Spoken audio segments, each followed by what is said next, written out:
All right, so it is 6:05 p.m. Pacific or 9:05 p.m. Eastern. So we're gonna go ahead and get started. We see have over 70 participants today, so that's a massive audience. So this is the Biology Night seminar. This is actually the second of the multiple biology seminars that we've had so far, hosted by Helix. And today we have two very qualified and impressive speakers in line for you today. We have Ms. Yihua Chen, who is an MIT PhD candidate, and we also have Ms. Anne Liang, who is a high school student, but she is a ISEF finalist, third place award winner, as well as an RSI scholar. And we will begin now. So thank you all for attending today. And this webinar is actually not going to be recorded for out of respect for our speakers. So yeah, just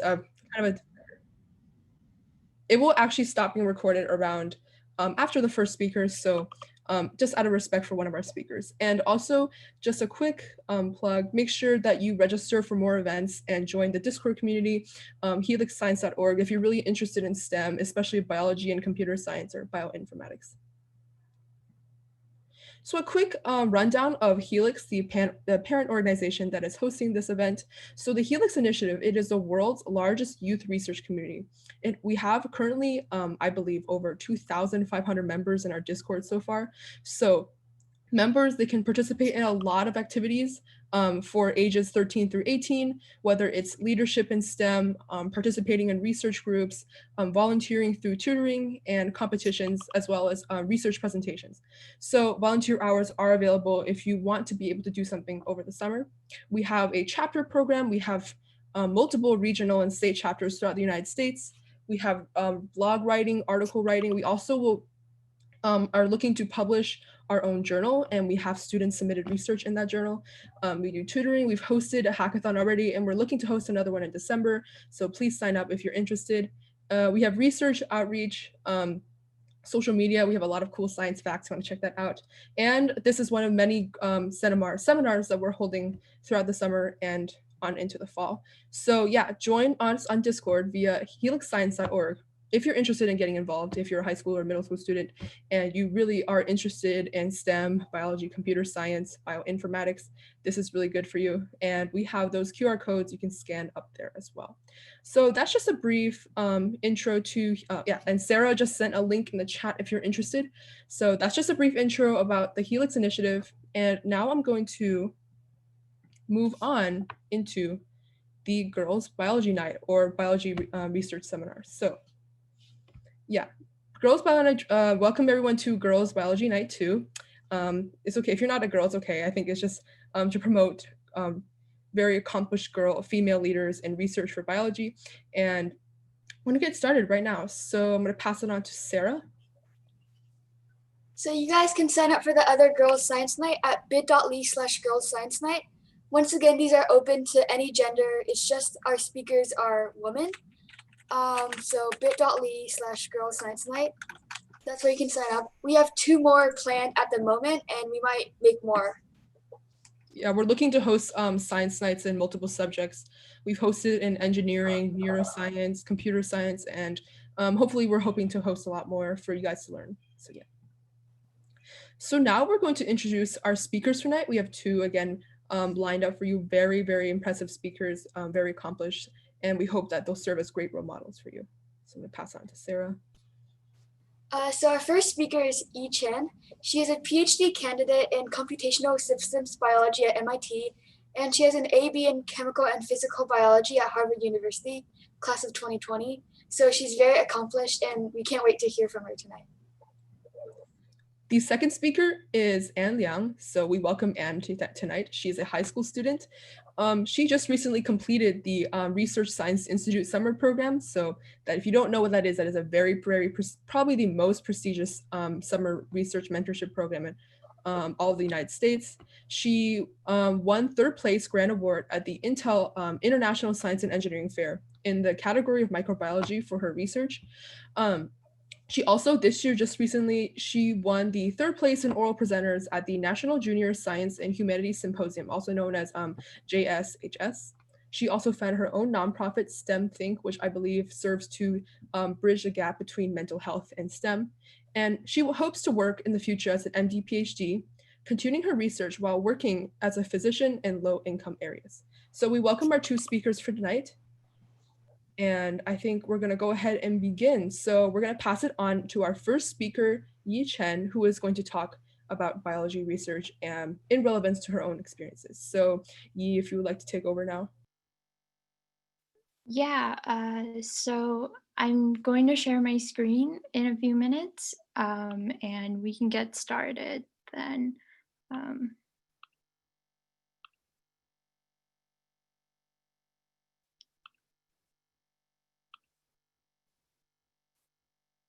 all right, I think,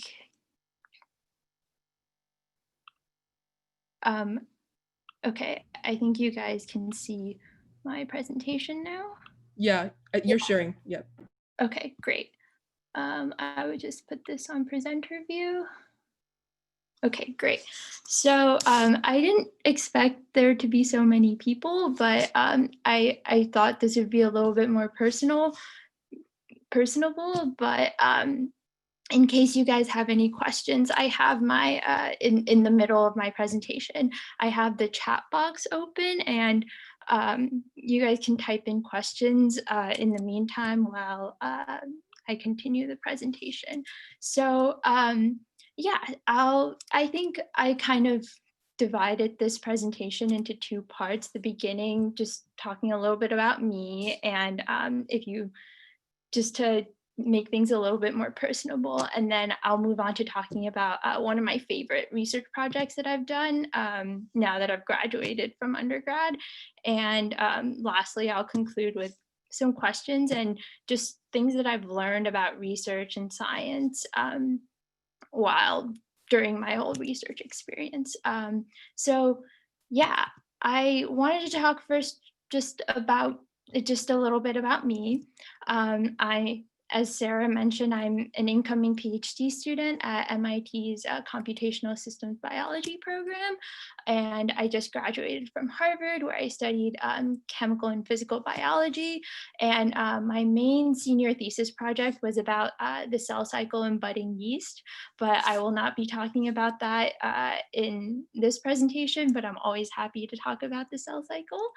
And just because I know that most of you guys here are high school students. Sorry, the presenter view. Yeah, just because I know that most of you guys are biology students, I'll just mention that, I mean, our high school students, I'll just mention that I went to Bronx Science in high school, and that's kind of where I started getting interested in biology. I took a class with, shout out to my favorite biology teacher, Dr. Barman, who kind of inspired me into pursuing a career in biology. And after I took honors biology, I worked with Professor Gerard Carcenti at Columbia, and I presented this research in Intel and all these things that I think you guys previously mentioned. And that's kind of the project that was kind of one of my favorite projects that's kind of the scientific part of this presentation. And just a quick note for you, Sarah, I can't seem to align the chat box with my presentation. So in case people put questions on the chat box, would you mind just interrupting and letting me know? Yeah, no problem. I can read them out loud to you. Great, that would be great. Okay, so let me move on to the presentation. So the project that I worked with Professor Gerard Carcenti at Columbia was about bone biology. And I think when you normally think of bone, you think of it as a rigid organ that constitutes the vertebrate of the skeleton. So this is just a page I took off of Wikipedia about bone. And you normally think of it as a structure, as something that provides structural support for the body and enables mobility. But this aspect of bone, although it is very important, isn't actually what got me excited about studying bone biology. It's this weird protein called osteocalcin that is highly produced by bone. So osteocalcin is a really small protein. It only has 49 amino acids, and it's highly secreted by bone. And for decades, it's been used as a marker for bone formation, but nobody really understood what its role was. And many geneticists and biologists, the way that they go about figuring out what some weird protein is by knocking it out of in this case, a mouse, and examining what goes wrong with it, because if maybe we can deduce what it does by trying to understand what's broken when you remove it from the system.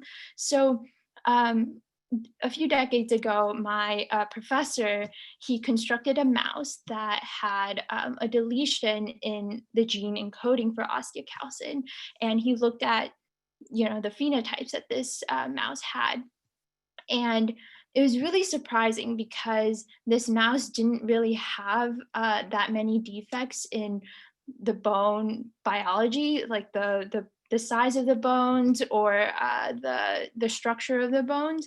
The more striking phenotypes instead that he found was that these mice have poor fertility. They are abnormally fat. They are hyperglycemic, so they're diabetic, and they have major defects in learning and memory. And this is really surprising because, as I mentioned, you normally think of bone as the structural organ, and yet these osteocalcin deficient mice have all these really like surprising phenotype that you would normally not associate with bone at all. So this, after many years of research, our lab kind of found this new endocrine role of bone. So I think bone as an endocrine organ is more and more becoming a well-established view, and it was and a large part of this new view of bone as an endocrine organ was established through these discoveries, which include the finding that osteocalcin, the hormone produced by bone, actually signals to the beta cells of the pancreas to promote insulin production, and that's what explains why these osteocalcin deficient mice are diabetic. Also, osteocalcin signals to muscle cells to promote the production of a myokine called IL-6, and it also promotes adaptation to exercise in mice. And also, osteocalcin is important in that it signals to the Leydig cells of the testes to promote testosterone production, which explains the fertility defect that we see in osteocalcin knockout mice. So this just totally blew my mind because I I mean, what I personally love about science is cases where it goes against your intuition about how the world works, and this was just such a surprising system to me, and that's kind of what I wanted to study. And the specific question that I was interested in answering was, okay, bone has all these different like surprising functions, and osteoblast, which is a cell type that has the main role of making bone. This cell type is responsible for making osteocalcin, and it seems like this osteoblast cell type has many different functions, which include making bone and all these other functions that osteocalcin has, which includes regulation of glucose levels in the blood through insulin signaling, also adaptation to exercise, and as well as fertility. So I was interested in seeing what about our osteoblast as a cell type heterogeneous, and do they reflect these different roles that osteocalcin plays in human physiology? So yeah, that was kind of the start of my project, and I kind of started this just in high school, I was working in the lab for a year, just,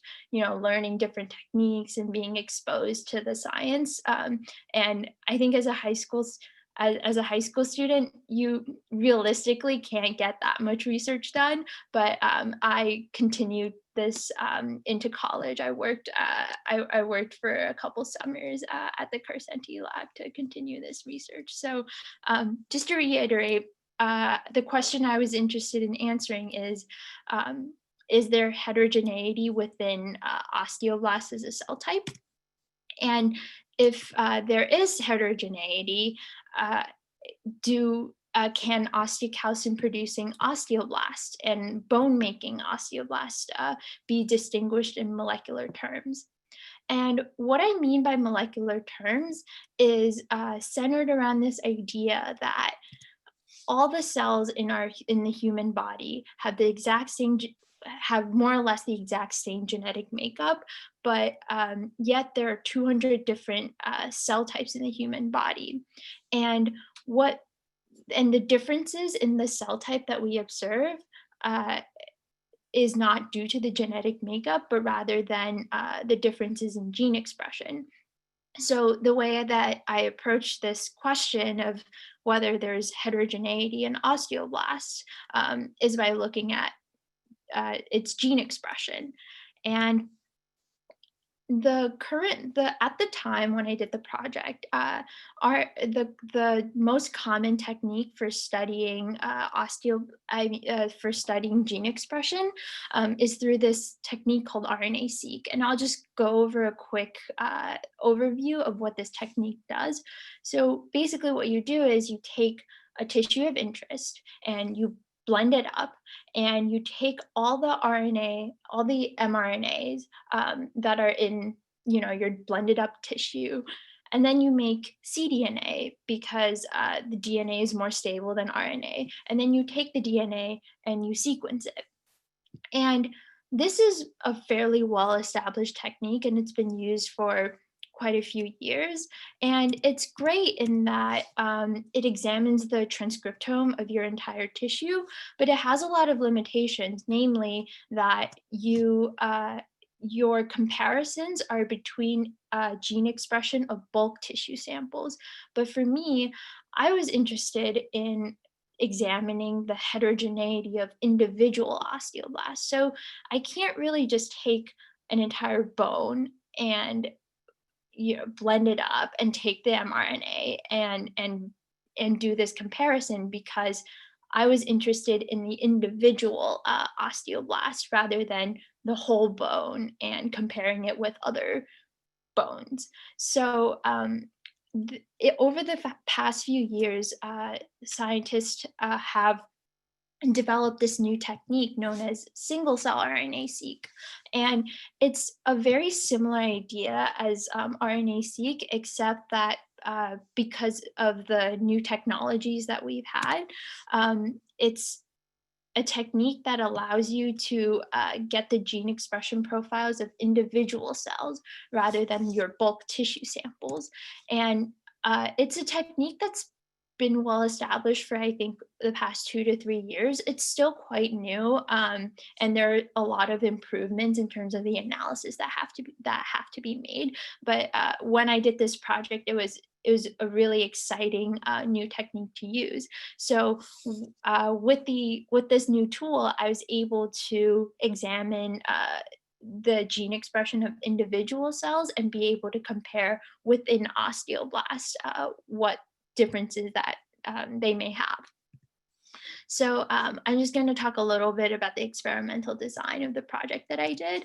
So what I did was I took the skull cap of mice, I blended it up, I digested it with collagenase, and I enriched for osteoblasts, which have a subset of specific markers that I can take. I'm not going to go into the details of which ones I chose, but yeah, I took these. I took the bone from the skull cap of these mice. I extracted the cells into a single cell suspension, and then ran this single cell RNA-seq analysis. And Here I have a plot of what the general data is. So this is what's called a Tisney plot. Uh, each individual data point represents one cell. And what this graph does is that it takes all the gene expression information of every individual cell. And I mean, humans have, I mean, yeast have 4,000 genes. I think humans have something like 20,000 genes. So it's kind of hard to compare 20,000 genes in one figure. And what's nice about these Tisney graphs is that it's a dimensional reduction uh, way. It's a way to present your data such that you don't have to think in 20,000 dimensions. And instead, it clusters the cells based on how similar their gene expression profile is. So the closer the cells are, presented on this graph, the more similar their gene expression profile are. And it's kind of it's a more complicated data analysis, and if you guys have more specific questions, I'm happy to answer.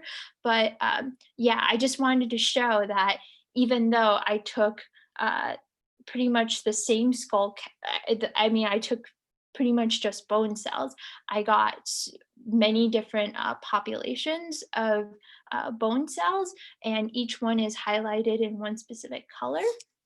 And what I did then was I examined the genes that were highly expressed by each cell cluster, and I found that there was these four populations that I named osteoblasts because they highly expressed canonical markers that define osteoblast populations. And I found four distinct osteoblast populations, and these are just bone, other cell types that I found in my bone cell extraction. So, as I mentioned, these four osteoblast populations highly express genes like collagen and genes encoding for collagens, and these are other transcription factors that are commonly used to define these populations. So, and then after I define these populations, I wanted to see whether or not they express osteocalcin highly, because that was the original protein that I was interested in. And I was interested in whether you could separate the different functions of osteoblasts based on their bone making function versus their kind of endocrine function. So BGLAP is the gene that encodes for osteocalcin, and you can see that it's fairly specific to one population that I previously colored. And I'll just say that these four populations were the osteoblast populations that I defined. And it's pretty striking that there's one specific population that highly expresses osteocalcin, and whereas the other ones, they still express it, but not nearly as highly as this one population. And so these two are genes that encode for osteocalcin. This is a transcription factor that defines most osteoblasts, this one as well. And ALPL encodes for alkaline phosphatase, which is mostly known for its role in bone formation, and this is and collagen also for the role in bone formation. And it's interesting that the osteocalcin high population doesn't seem to, I mean, more specifically express these bone formation markers. So as I mentioned before, these four populations were the ones that I identified to be osteoblasts. And I wanted to look at the specific genes that differentiated osteoblasts from each other rather than the ones that differentiated from the global bone population. So I did some subclustering within this osteoblast population. And again, I find 4 different subclusters, and I examined the genes that each one of them uh, expressed. And I found that most of them express some kind of hormone receptors, which is kind of what I was looking for, since I wanted to define an endocrine role of these osteoblasts rather than a bone making one. So here, as I mentioned, there's one population that highly expresses osteocalcin, whereas the other ones express it to some extent but not as highly. That same population highly expresses the vitamin D receptor, which I thought was interesting because it seems like this specific population does seem to be the hormone, like endocrine osteoblast population compared to the others. And yeah, this is so. I think those two were the most distinct hormone examples that I could give. And but what was even more surprising was that that I found neuroendocrine genes that were expressed by these osteoblast populations. For example, voltage-gated ion channels, postsynaptic markers, and neurotrophic factors were actually highly expressed by these osteoblast populations. So I mean, it just continued to come up as gene candidates, and I was wondering, what does neuronal markers have anything to do with these osteoblasts? And I wanted to confirm this experimentally, so I did some microscopy, and this is a picture of calvaria, which is the skull cap, and synapsin PSE95 are both neuronal postsynaptic markers. And osteocalcin is what I use to define my osteoblast populations. And you can see that there seems to be, so synapsin and PSC95, they're neuronal markers. And you can see that this what appears to be a neuron is kind of interacting with this osteoblast. And yeah, so this is just a cross section of bone, and it seems to be interacting, and that was really surprising to me. And what was another interesting finding from another member of the lab was that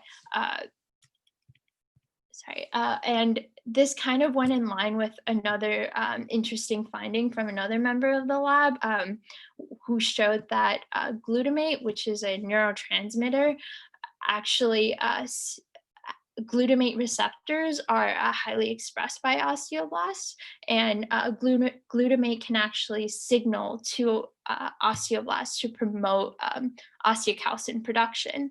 So based on the data that I've shown,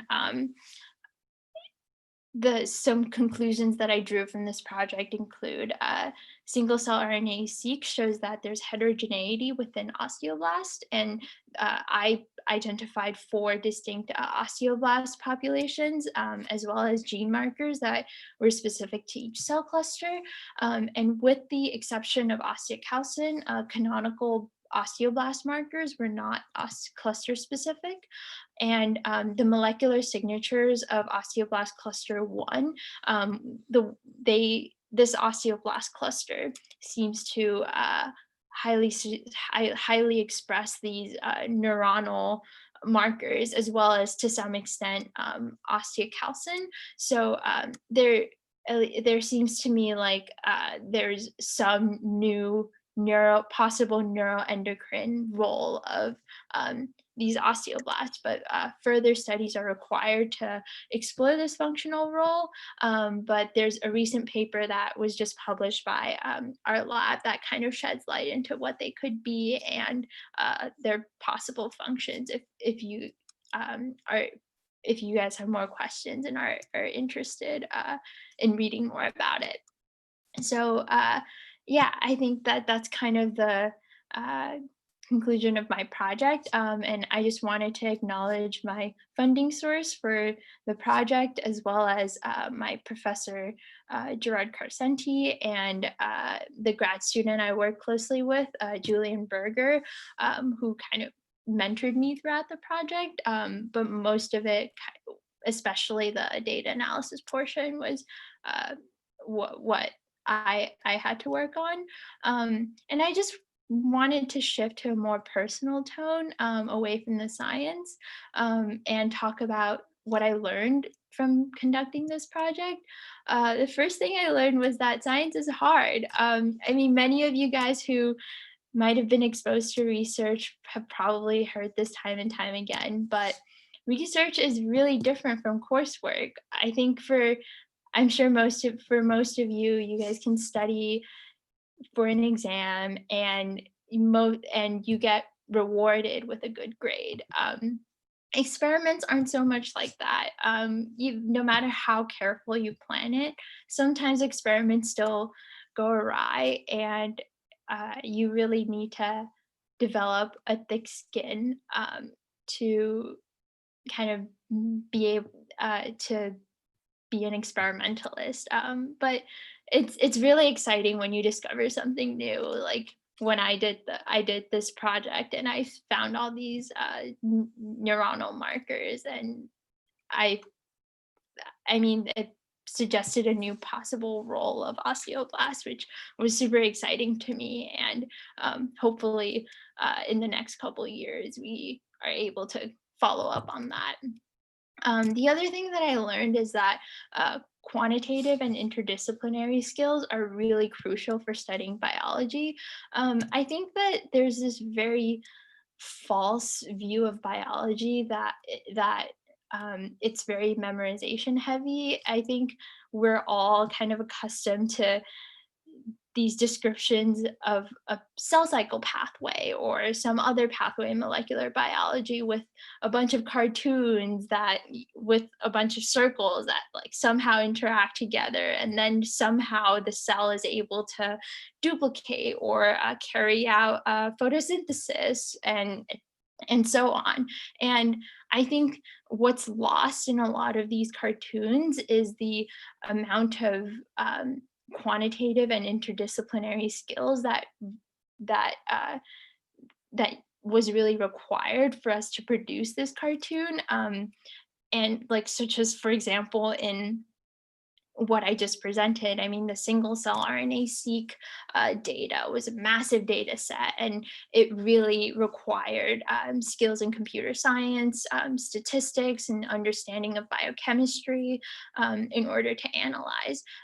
So I guess my biggest advice to people who want to study biology is not to be restricted into your specific field, and dive into computer science and get inspired by statistics and other fields that could really supplement your understanding.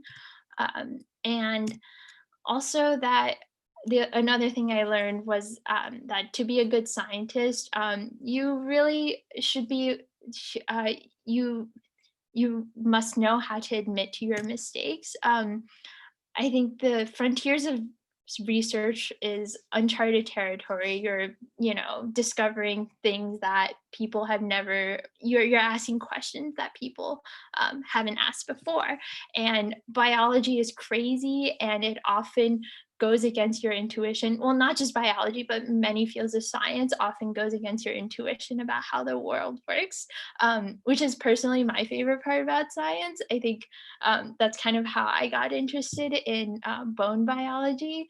And yeah, I think science moves a lot faster if you hold yourself to a higher standard, and try your best to examine your data objectively, by admitting when your hypotheses are wrong.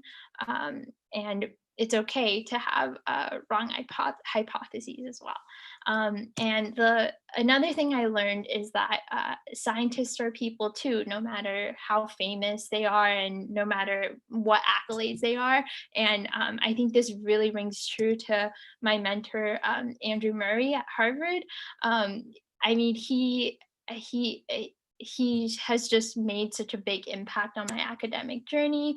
And although he is like, a Harvard professor and has all these like accolades and has made so many discoveries, he is one of the kindest people I've ever met.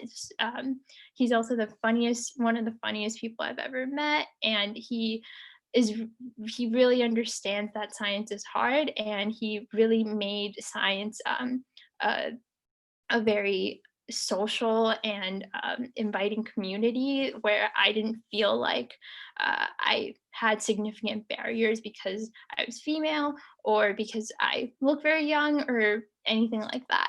And a few things about what I learned about myself from doing this project. The first is that it's okay to ask questions. I think when I first entered into a lab, I was super shy and I felt like I was, kind of a burden to everyone in the lab. And I didn't want to bother anyone. But I think anyone who accepts you into their lab acknowledges that they are taking on a student to mentor. And I think it's just as important to them to be a good mentor than when you think that you're just as important as it is to you that you're being a good student in the lab. Also, the other piece of advice I have is that it's okay to disagree with your professor. Initially, when I entered Harvard, I was super intimidated by, all my professors and everyone around me. And I think they would, and I felt like I wasn't in the position to argue or disagree with people like my postdoc or the grad student I was working with. But I think especially as young women, it's especially as young women, it's a hard barrier to get through, but it's okay to disagree with them and to vocalize like what you think. And it's also okay to be assertive. And that's something I really wish I told myself before I started before I started college and before I joined a lab.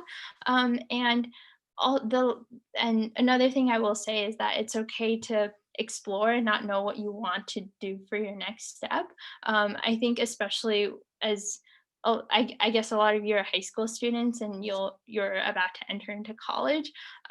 And everyone around you will often seem like they know what they want to major in and or like what job they want or what they want to study, and most of the time that's totally not true and they're just putting on a face. And you're young, and right now is the best time to really explore. And yeah, it's the best time to explore and find your passion.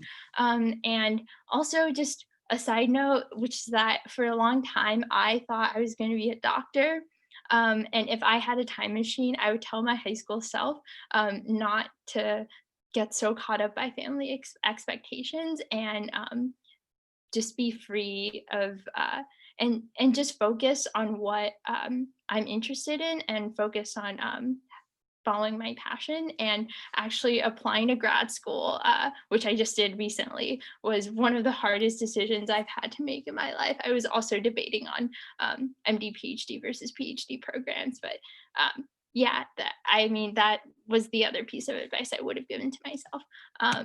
And with that, thank you for listening, and feel free to let me know if you have any questions. All right, yeah, thank you, Yi, so much for that super insightful presentation. I really enjoyed hearing about your research in bone biology, and I'm sure that all the attendees found that very insightful as well. And we have a ton of questions in the chat that we're going to, and now Sarah and I are going to just, as moderators, we're just going to go through and read them. So this, just a quick reminder, this seminar is going to last completely until 8 p.m. Pacific time. We're going to give each speaker 1 hour for their presentation and questions, since we have a lot of people and a lot of questions. So Sarah, I'm just going to go ahead and start and scroll up to the first question. So we'll have until like 7 p.m. Pacific time. So the first question from Brian asks, how do you find research opportunities for science fair as a high school freshman? Yeah. Thanks for your question, Brian. I can just talk about my personal experiences. I'll be frank and say that it's really, really difficult to do that as a high school freshman. First off, just because logistically, because of age, I don't think that many labs will allow you to physically enter, especially a wet lab environment, if you're under the age of 16. And also with the pandemic going on, I think it's even hard for me to get into the lab. But logistics aside, I personally just emailed a ton of people. And also the high school that I went to, Bronx Science, we had our own research program. So we had a lot of teachers who helped us write the emails, and also teachers who personally knew um, scientists who work at these labs. So honestly, it's I think I think labs can do a much better job with outreach to high school students, but for me personally, I just emailed a ton of people. But if you have, friends who, or if your parents know people, or your friends know people, or your teachers know people, I think that's kind of the best bet. It's really just being proactive and reaching out to as many people as you can. Also, I personally have not participated in any of these programs, but I know that there are high school research programs that you can look into. I don't know, Sarah and Meryl might have more information about that. Right, yeah, definitely. And Sarah, you can kind of go over the next question. Okay, so Charlie asks, how should we find problems slash specific topics to do research on? Are there any specific sites that you would recommend where we could find research papers? How do we pick out which research papers to read and which ones are high quality if we are still beginners in research? Thank you. Yeah, I think that's a very thank you for your question. I think that's a really hard question to answer because um, I mean I'm just thinking of myself as a high school student, and I mean primary research articles are really hard to understand, especially with all the jargon. Yeah, especially with all the jargon, it's hard to dive into a field that you don't know. I would really recommend first diving into like the New York Times, like science section or Scientific American, or resources like that. First, to just expose yourself into these, and also, I think your high school teachers, your teachers are probably really great resources you to direct you to that. But oftentimes the popular science journals like Wired as well will cite the specific primary source article after they kind of describe the science in layman terms. That could help you with that. All right, then Sarai asks, can you explain what you mean by population? And I think they're referring to your research, so yeah. Yeah, so are you referring to the osteoblast population that I spoke about? I guess in the single cell RNA-seq experiment, the different clusters that I defined using this clustering algorithm that I can talk more about if you have specific questions.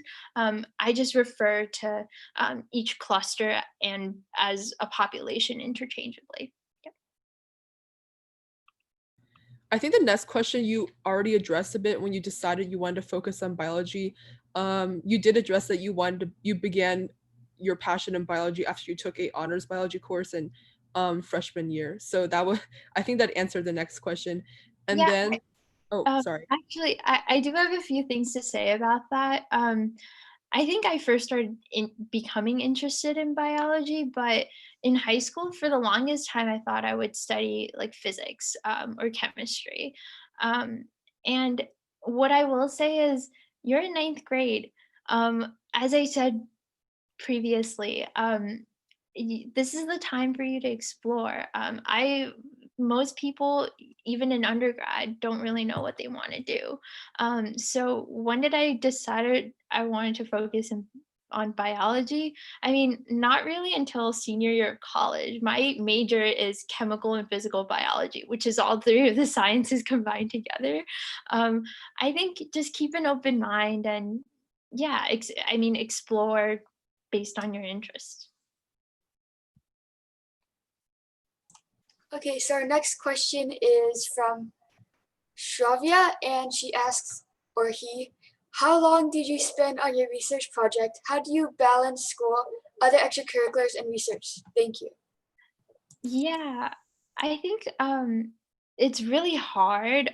In high school, I mostly did the research over the summer, and sometimes I would go after school and try and do experiments. But to be honest, I think the summer is the best time to do the research. And balancing school, extracurriculars, and research, I think that's a problem that everyone has even till they enter grad school, have work life balance and things like that.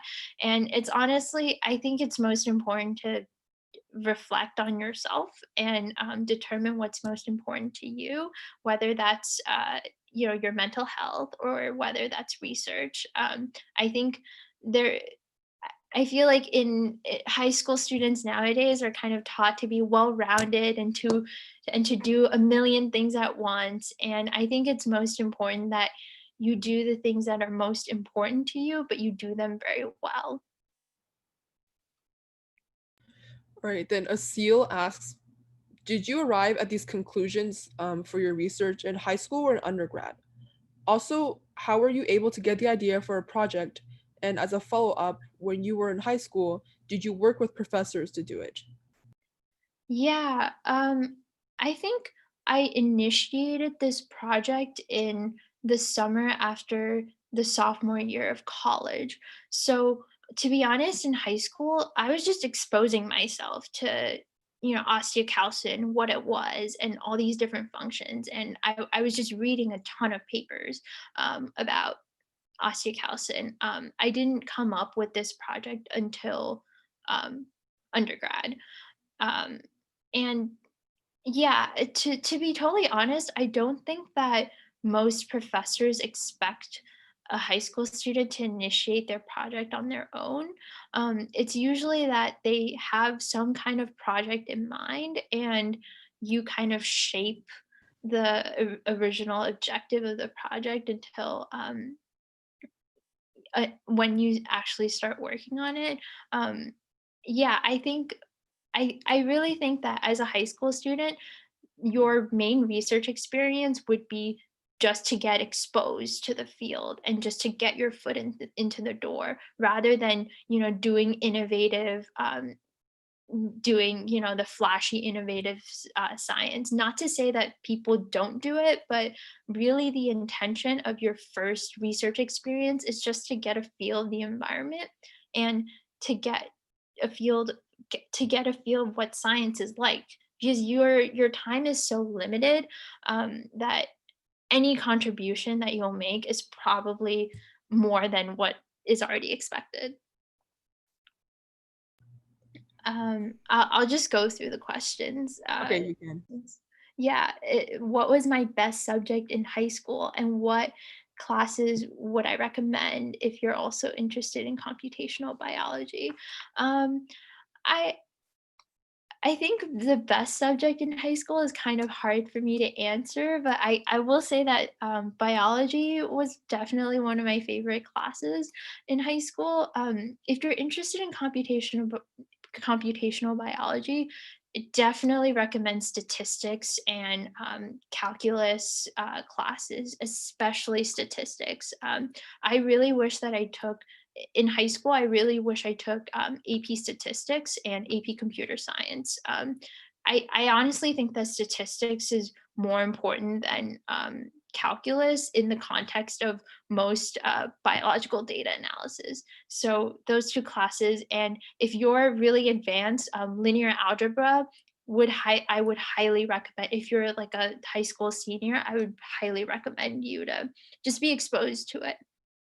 Um, and how to develop an idea for a research project. I think I kind of discussed this before. I think just being exposed to the research environment and talking to your professor, talking to grad students, would really help. Reading would I think those things are would really help. And I will especially emphasize just talking to people, because for me personally, I think science gets really lonely if you're just sitting on your bench, banging your head against the wall, trying to make a PCR work. That just isn't working.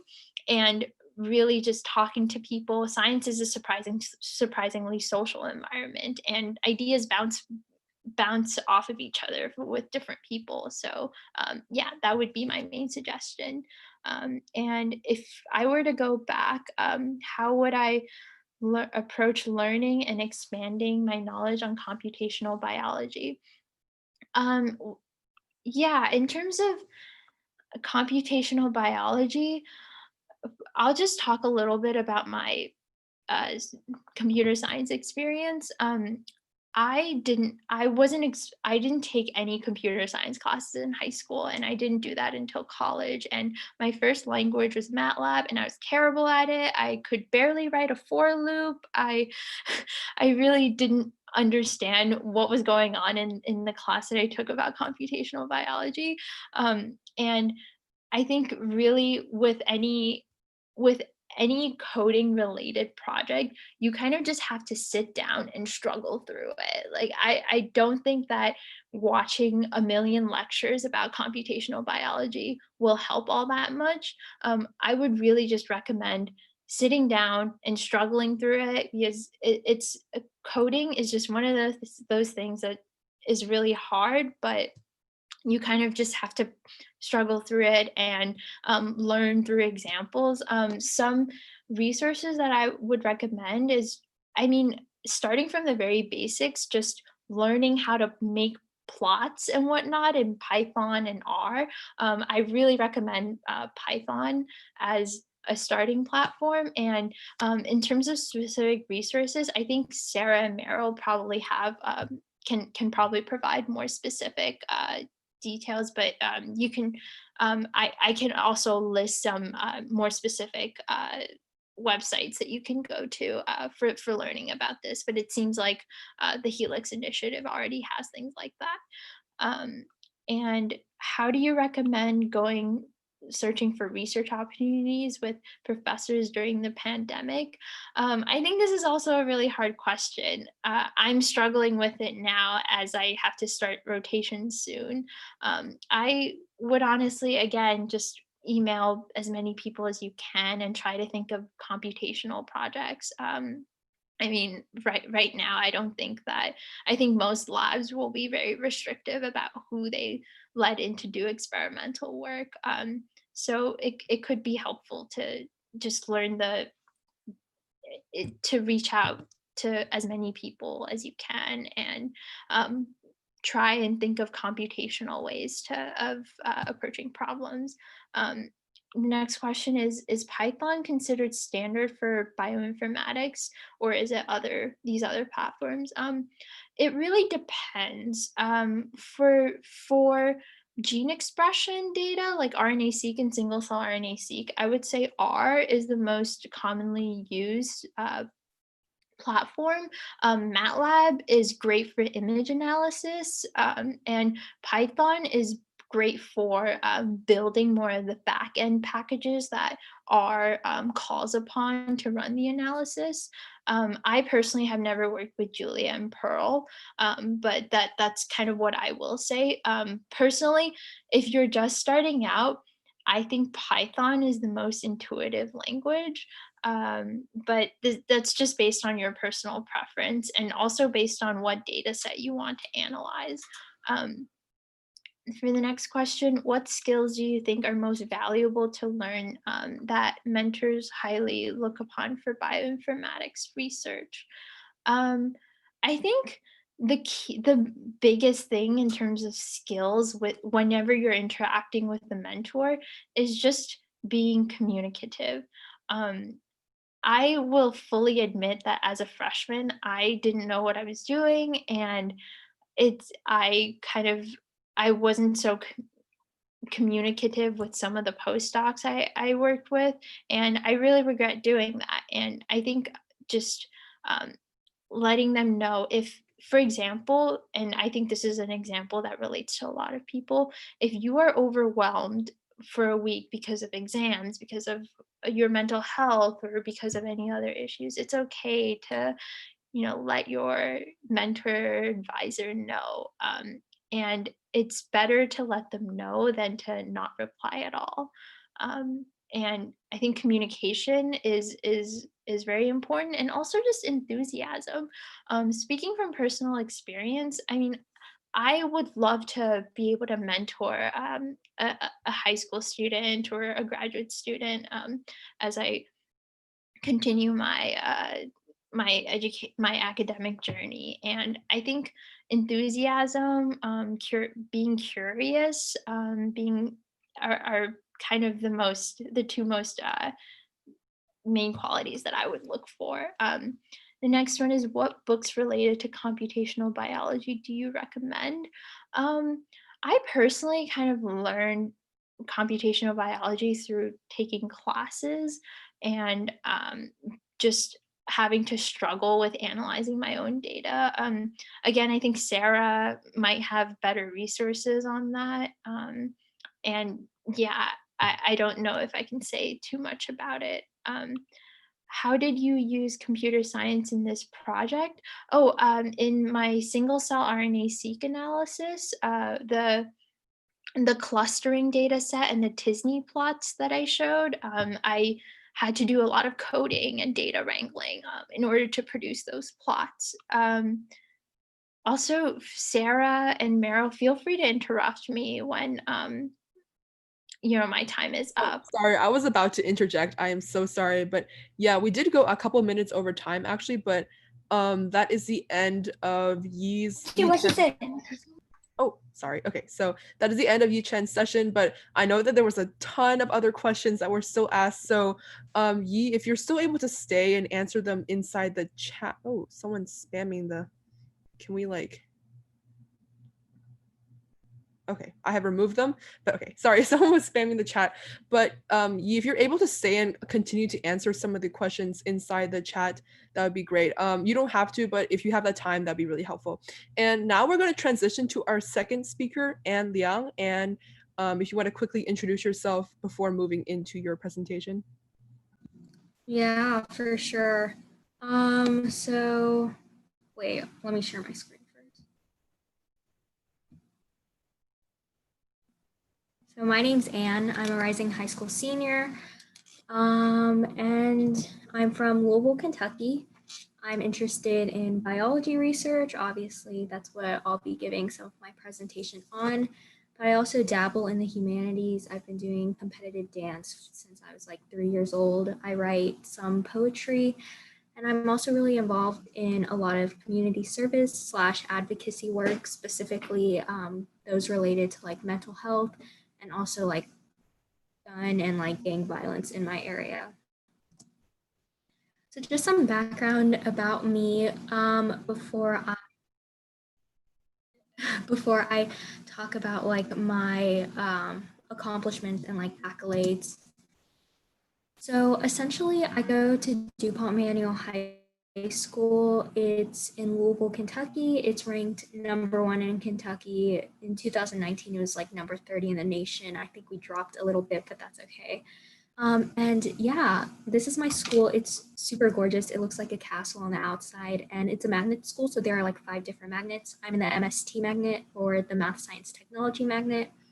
And essentially in that magnet, there's a very heavy emphasis on STEM as well as research. So my school, like, we send over 10 kids every single year to ISEF, and around, I'd say, like half of those kids place in their category, which is pretty awesome. So when I first came to Emmanuel, I came from a middle school where, you know, it wasn't that hard, it wasn't that rigorous. And I distinctly remember the first day of my 9th grade. I walked into a class, and one of my classmates like told me, he was like, "Can you believe that like X, Y, and Z got into Harvard, Stanford, and you?"